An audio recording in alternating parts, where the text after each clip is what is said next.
Lauren, first impressions of the hot rod.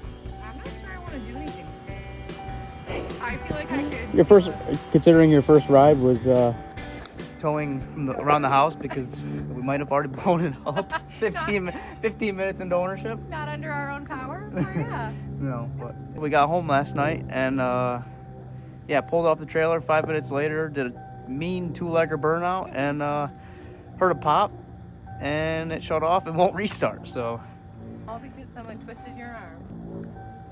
doesn't take much. But this is the new hot rod. Picked up a 1987 Ford Thunderbird. It's not just any Thunderbird though, it's a turbo coupe. What makes it special is it has a inline 4 2.3 liter turbo with a 5-speed. It turns out we're starting off this build on the right track. We ended up picking up a donor car for the chassis swap for the budget Ratrod 59. Picked up this quite of a gem, if I do have to say so myself. It is a 1987 Ford Thunderbird 2.3 liter turbocharge. As you can see, it's already torn apart because the night we got it home, I told the boys that as soon as we get off the trailer, we'll hop in, take it for a rip around the block, and we'll see if this thing will do a burnout. Sadly, I did not film that, but 2 minutes off the trailer, right off the rip, laid a mean two-legger on the road. Heard a pop, and all of a sudden the car died and it wouldn't restart. So I messed around and farted around with it for a little while. Found out that the timing belt actually jumped a tooth on what's called the auxiliary shaft, which is that gear right there. The auxiliary shaft runs the distributor and the fuel pump. So I figured no big deal. I figured the reason why that happened was this has a pretty bad valve cover leak on the side in the back here, which I knew. The kid that I bought it from said that he did a valve cover gasket, which it does look new, but he definitely over tightened it, and it's even split in the front here, leaking there, and I think it's split in the back too because it leaks pretty bad, which was an easy fix, but it was also a talking point to get this car down in price.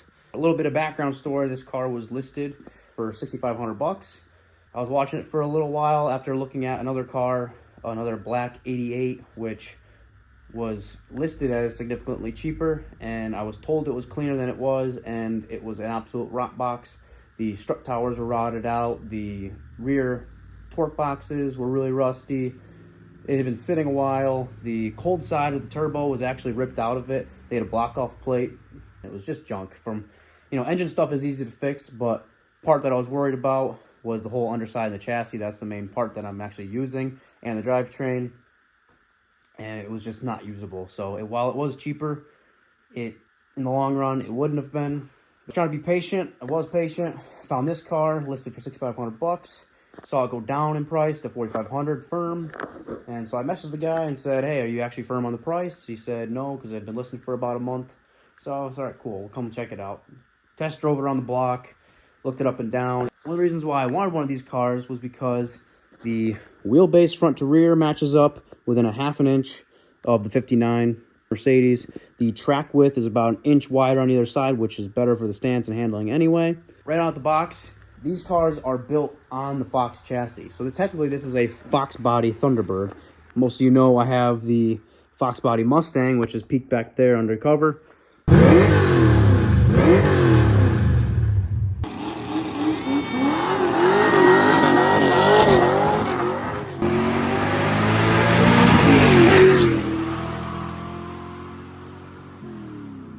Two options for this car was a 2.3 liter turbocharged with a 5-speed or an automatic, and they have an 8.8 in the rear, or you could get a 302 with an automatic. You couldn't get it with a 5-speed, and those also came with a 7.5 rear end instead of the 8.8.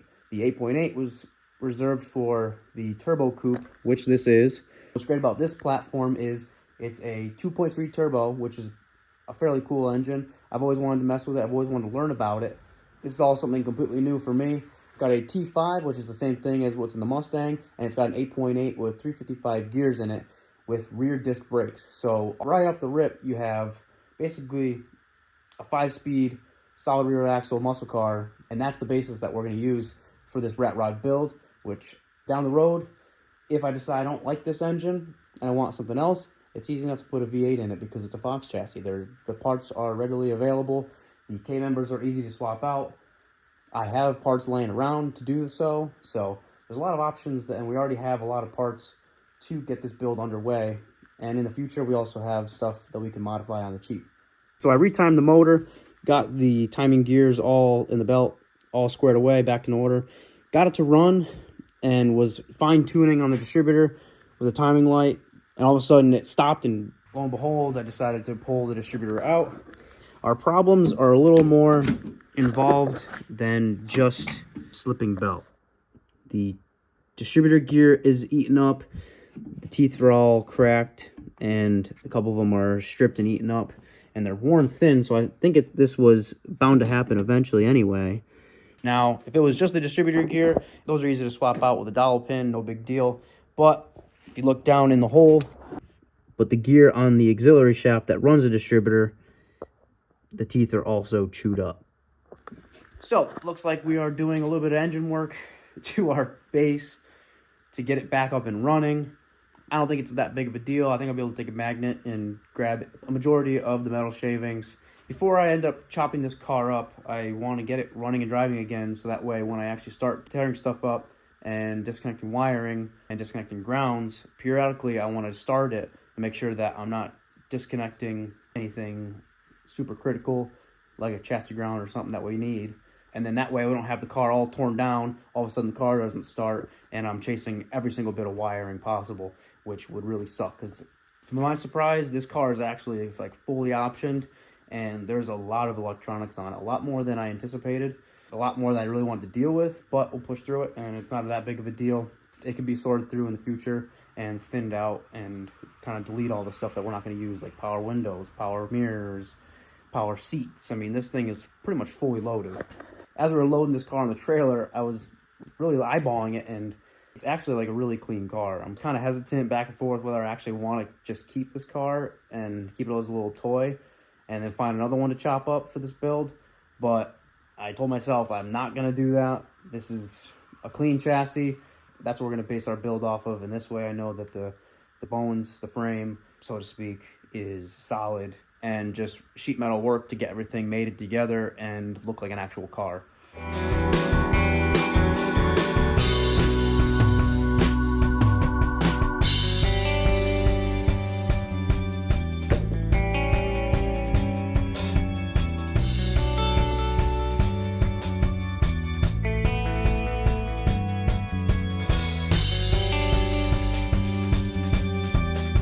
We got the auxiliary shaft. Normally on most like V8s and stuff like that, this distributor drive gear is actually on the end of the crankshaft, but in this case, this is an overhead cam car. Auxiliary shaft is honestly just a separate shaft that has a lobe to run a fuel pump, a mechanical fuel pump on the older motors, and then it has the drive gear to run and mesh with the distributor gear like so. And it turns out they didn't mesh together well because they got eaten. A lot of times with like aftermarket built motors, this will happen if someone didn't use the correct material distributor gear to mate with the shaft drive gear. Typically, you're supposed to install a distributor gear that is a softer material than gear on the shaft. But if this is factory, I do notice that there is a little bit of play in the distributor shaft. This shouldn't have this much play to it, and I think that's where we went wrong with this. Worn out parts took out other parts, so.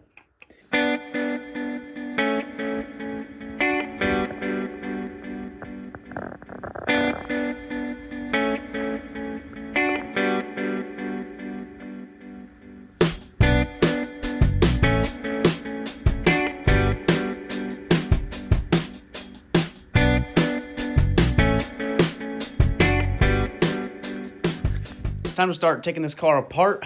I have a lot of people that want parts off of this car. The more I look into it, the more I realize that these are actually pretty hard to find parts for, and people want astronomical prices for them. And so I'm not looking to get top dollar for all these parts, because I've been in the situation where people want top dollar for car parts, and part of me feels guilty for parting this car out and chopping it all up. But at the same time, if it can help other people build their cars and it also helps me build my project, then so be it, because this car will be kind of sacrificed for a bunch of other people and a bunch of other projects. Because again, we are trying to build this car on a budget for no more than $5,000. And if we can recuperate some of that money, put it back into the budget, that's fine by me.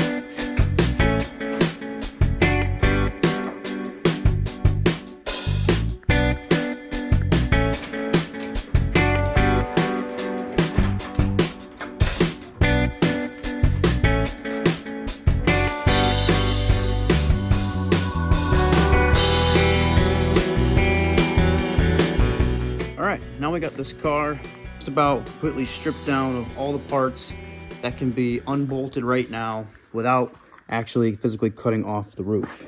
So now that we're at this point in the breakdown of the build, I want to go through, and since we already sold some parts, I want to give you guys basically a cost breakdown of where we're at, kind of a recap of where we're at for the budget on this car. So cost breakdown, we got the Mercedes body, that whole sheet metal and that whole spiel. That was technically free because we yanked it out of the woods. What we want to do is get this car running and driving and back on the road and build a cool rat rod for under $5,000. That's our whole budget, all in a little self-made challenge that I want to do. Bought this 1987 Ford Thunderbird Turbo Coupe. It's fully loaded basically. It was a nice car. I feel a little guilty tearing it down, but not that bad. We purchased this car for $2,200, which is actually a very, very good deal for this. It put us in a great position to start off this build because we basically have a whole drivetrain, running gear, everything for a little over 2,000 bucks. We did have to go all the way down to Delaware, which from Connecticut, it's about a 4-hour drive if you go through New York City, but we went around it, so it was about 5 hours. It was about a whole day of travel, and all said and done, loading it up, test driving and all that stuff. I paid my buddy for helping me out. Of course, paid for gas and all that. So all said and done, transport was 751 bucks with gas. So I'm gonna add that into this total budget because if you physically only had $5,000 to do something, you're gonna use that money for transportation. You gotta do what you gotta do. So all in with purchase and transportation, we're in this build for $2,951. Again, a very good start for this build, considering we have a running and driving car, and it's mostly a bunch of just fab work and making things work to actually get it going. As I tore it down, I was able to sell most of the interior, so all the side plastics, the center console, the front seats, some door cards, and all the little misc pieces. I sold the headlights, tail lights, passenger fender, and the mirrors for 1,090 bucks. So now this brings back the total cost to about 1,800 bucks or so. And our total budget to work with is now $3,139. I would say we're off to a pretty good start considering we have a whole entire running gear. I don't have to do brakes other than just double checking everything. And now I did break the car right off the trailer when we got home doing a burnout. So the motor is still kind of partially taken apart and I'm waiting for parts to fix that. So I will of course, adjust the prices there and adjust the budget, and we also still have to sell a couple other parts. So fingers crossed we can make some money there, add it back into the budget, and see what we can do with what we have. Now in terms of selling the interior pieces, I did not get rid of the dash just yet because I want to make sure this car runs and drives as we tear it down, so in case I clip some wires or whatever, I'm not chasing my tail later on trying to figure out why it's not running. I also kept the rear seat because I wasn't sure. I want to keep this car as like a bench seat kind of cruiser. Mercedes is a 4-door, so I want to keep the back seat and see if I can make that work. If I can't, obviously make something else work, but wasn't sure. I didn't want to get rid of that just yet, so I kept the rear seat and the dash. But for now, we're at a point in the teardown where basically anything that bolts to the body, including fenders, hood, bumpers, headlights, taillights, doors, all that stuff is all ripped off, and we're at a point where we can start taking out the grinder and cutting other misc metals that we don't need, such as the roof, the quarters, and trimming down rockers once we pull some measurements. But before I do that, what I need to do is stiffen up this chassis. These Fox platform cars includes the Thunderbird, of course, and the Mustang back there. They are a unibody car, so they have a front and rear subframe type deal.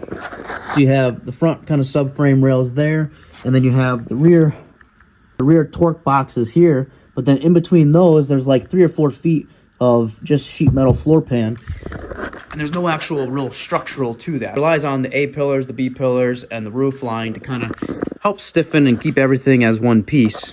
So it's a very common upgrade for these chassis is doing subframe connectors. So the next step in this teardown is to now stiffen up this car, tie in the whole chassis. That way when we cut the roof off in that structure, the body doesn't do a sag or starts folding on itself. Since we're rebodying this whole entire car, if it moves a little bit, it's not going to be a big deal, because when we go to put the new body on, we're going to end up squaring everything up, making sure everything works anyway, and everything's going to be custom fabbed. So now for the subframe connectors, there's a couple different options that you can do. You can do an underbody connector, which is under the floor pan, and they hang down a little bit. Now my Foxbody Mustang has underbody subframe connectors, which again, they tie the rear subframe to the front subframe.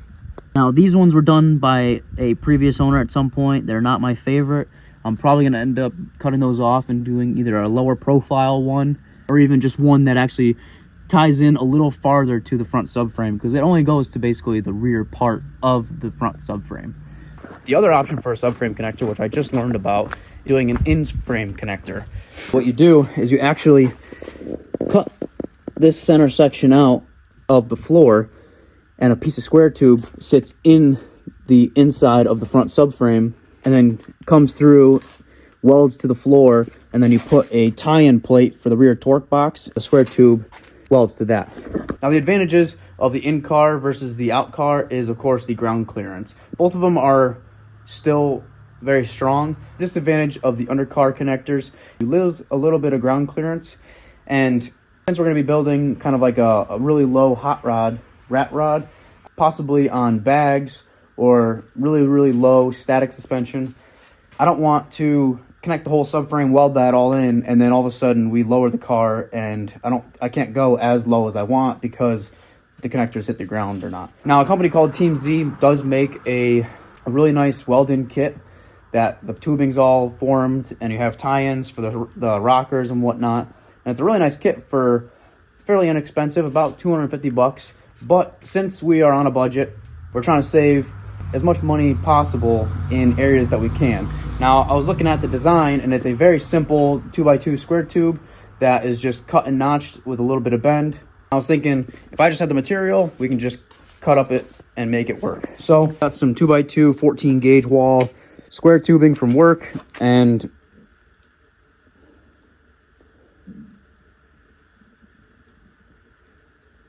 the cost was like 60 bucks with that and the 2 plates. It's a little more work, but that's the whole point of this build, is do a little bit of more work and save money where you can, so we can keep it on the cheap. So with that being said, I'm going to save the subframe connectors and chopping up the roof for another video. I'm going to end this video right here. Let me know in the comments what kind of cool ideas you guys think we should do with this new Ratrod build. Should we do like a DIY cheap air ride system? If it fits in the budget, should we keep it static? What kind of wheels do you think we should put on this car? Or let me know any other ideas that you guys have for this car. Thank you guys for watching, and we'll see you on the next one.